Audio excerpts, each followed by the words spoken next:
बुंदेलखंड बुंदेलखंड वीरों की भूमि है। सबसे पहले मैं बुंदेलखंड की पावन भूमि को प्रणाम करता हूं। जागेश्वर नाथ की पावन भूमि पर आकर मुझे खुशी है, उन्हें प्रणाम करता हूं। रानी दुर्गावती को मैं प्रणाम करता हूं। शरद पूर्णिमा की मैं आप सबको बहुत बहुत शुभकामनाएं देता हूं और इस मंच से पूरे बुंदेलखंड की जनता जनार्दन को मैं प्रणाम करता हूं। सबसे पहले मैं आपको धन्यवाद देना चाहता हूं कि उपचुनाव में आपने कांग्रेस का साथ दिया था करीब 1.5 साल पहले। आपको धन्यवाद देना चाहता हूं। उन परिस्थितियों में जहां पूरी कांग्रेस पार्टी मध्य प्रदेश की सरकार से लड़ रही थी, आपने कांग्रेस को विजयी बनाया। मैं आपको बहुत बहुत धन्यवाद देना चाहता हूं। केंद्र में जब कांग्रेस की सरकार थी, राहुल गांधी जी बुंदेलखंड आए थे। मैं केंद्र सरकार में मंत्रिमंडल था। राहुल गांधी जी ने आदेश दिया कि बुंदेलखंड का पैकेज बनाया जाए। याद है आप सबको, बुंदेलखंड का 8,000 करोड़ रुपए का पैकेज राहुल गांधी जी ने कांग्रेस की सरकार के माध्यम से दिया। और ये बुंदेलखंड पैकेज का हुआ क्या? आप इतने लोग बैठे हैं, मैं तो आपसे पूछना चाहता हूं, ये बुंदेलखंड पैकेज का कोई बैठा है यहां जिसको लाभ हुआ? किसी को लाभ हुआ? किसी को लाभ नहीं हुआ। ये भ्रष्टाचार और घोटाला का केंद्र बन गया। भाजपा की आज उन्होंने पूरे प्रदेश को चौपट कर दिया है। चौपट प्रदेश बना दिया है भारतीय जनता पार्टी ने। चौपट कृषि व्यवस्था, चौपट रोजगार व्यवस्था, चौपट भर्ती व्यवस्था, स्वास्थ्य व्यवस्था, शिक्षा व्यवस्था, अर्थव्यवस्था, चौपट नदियां, चौपट कानून व्यवस्था, चौपट प्रदेश आज आप सबके सामने है। प्रियंका जी, मैं आपसे एक बात कहना चाहता हूं। आप जब मध्य प्रदेश आई हैं, ये मध्य प्रदेश नहीं है, ये भ्रष्टाचार प्रदेश है, ये घोटाला प्रदेश है। आप सब यहां बैठे हैं, मध्य प्रदेश का हर व्यक्ति या तो भ्रष्टाचार का शिकार है या इसका गवाह है। सही बात है ये? इतना भ्रष्टाचार, हर कदम पर भ्रष्टाचार। ये आज तस्वीर मध्य प्रदेश की आपके सामने। मैं इन नौजवानों की ओर देखता हूं। आज का नौजवान जिसकी अपनी सोच है, आज का भटकता हुआ नौजवान जो व्यवसाय का मौका ढूंढता है, नौजवान जो रोजगार का मौका ढूंढ रहा है, नौजवान जो कृषि परिवार से जुड़ा है, वो तो अच्छे कपड़े तभी पहन पाएगा, अच्छी पढ़ाई तभी कर पाएगा जब कृषि परिवार में मजबूती होए। यही नौजवान हमारे प्रदेश का निर्माण करेंगे भविष्य में, हमारे दमों का निर्माण करेंगे भविष्य में। कैसा निर्माण होगा मध्य प्रदेश का? जब हमारे नौजवानों का भविष्य ही अंधेरे में रहे। ये आज सबसे बड़ी चुनौती हमारे सामने है कि हम नौजवानों का भविष्य कैसे सुरक्षित रखें।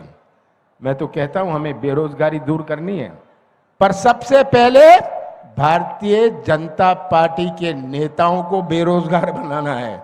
उनके नेताओं को आप बेरोजगार बनाएंगे तो हम बेरोजगारी दूर करने के रास्ते में चलेंगे। 17 तारीख को चुनाव है। हर चुनाव के अपने मायने होते हैं। जनपद का चुनाव होता है, जिला परिषद, नगर निकाय के चुनाव होते हैं। हर चुनाव का अपना मायने है। 17 तारीख को जो चुनाव है, ये केवल एक उम्मीदवार का चुनाव नहीं है। 17 तारीख जो चुनाव है, ये केवल एक पार्टी का नहीं है। 17 तारीख जो चुनाव है, ये मध्य प्रदेश का भविष्य का चुनाव है। याद रखिएगा ये बात। मध्य प्रदेश कौन सी पटरी पर चलेगा? मध्य प्रदेश कौन सी पटरी पर चलेगा, ये आप सबके सामने है। शिवराज सिंह जी 18 साल से भारतीय जनता पार्टी की सरकार रही है। प्रदेश की तस्वीर आप सबके सामने है।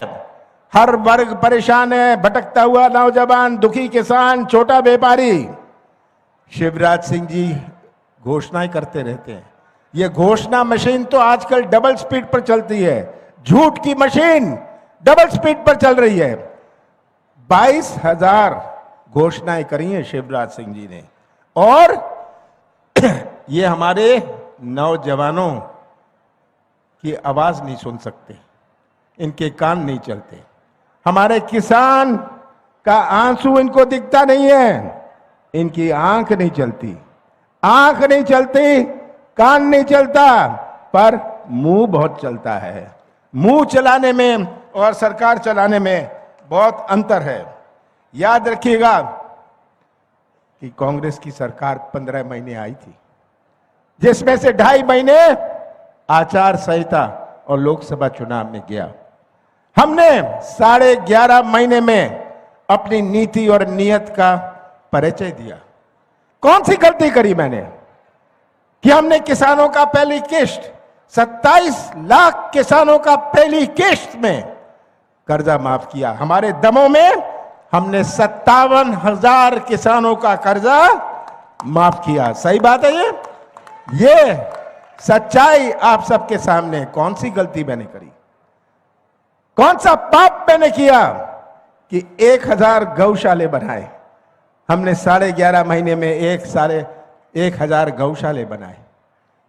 कौन सा गुना मैंने किया कि 100 यूनिट 100 रुपए हमने बिजली दी। हमने शादियों के लिए पैसा दिया, हमने पेंशन बढ़ाई। कौन सा गुना, कौन सी गलती करी मैंने। मैं तो मुख्यमंत्री था, मैं भी सौदा कर सकता था। विधायक मेरे पास आते थे कि हमें इतना पैसा मिल रहा है, मैं उन्हें कहता था ले लेना, मौज करना, मेरे से तुझे 1 रुपए नहीं मिलने वाला है। मैं सौदा करके कुर्सी पर नहीं बैठूंगा। मैंने सौदा नहीं किया और हमारी सरकार नहीं रही। आज मध्य प्रदेश की तस्वीर आप सबके सामने है। मैं तो आपसे यही निवेदन करना चाहता हूं, ये तस्वीर अपने सामने रख लीजिए। कमलनाथ का साथ मत देना, कांग्रेस का साथ मत देना, ये तस्वीर सामने रख लीजिए। सच्चाई का साथ देना। आप सच्चाई का साथ देंगे तो हमारा भविष्य सुरक्षित रहेगा। याद रखिएगा, जो आप 17 तारीख को बटन दबाएंगे, ये बटन किसी उम्मीदवार का केवल नहीं होगा, ये बटन हमारे भविष्य का होगा।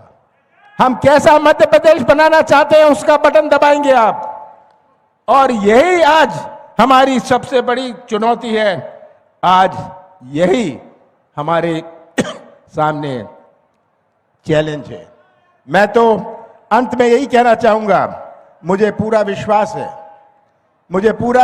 है कि 17 तारीख को आप सब मिलके हमारे दमोह, हमारे बुंदेलखंड और हमारे प्रदेश की रक्षा करेंगे, हमारे संविधान की रक्षा करेंगे, हमारे संस्कृति की रक्षा करेंगे, जो हमारे जोड़ने की संस्कृति है, दिल जोड़ने की, संबंध जोड़ने की, रिश्ता जोड़ने की, और हमारे आगे आने वाली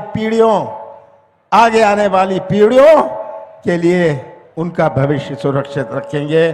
और जब विधानसभा में हमारे दमों का झंडा लहराएगा, ये आपका फैसला होगा।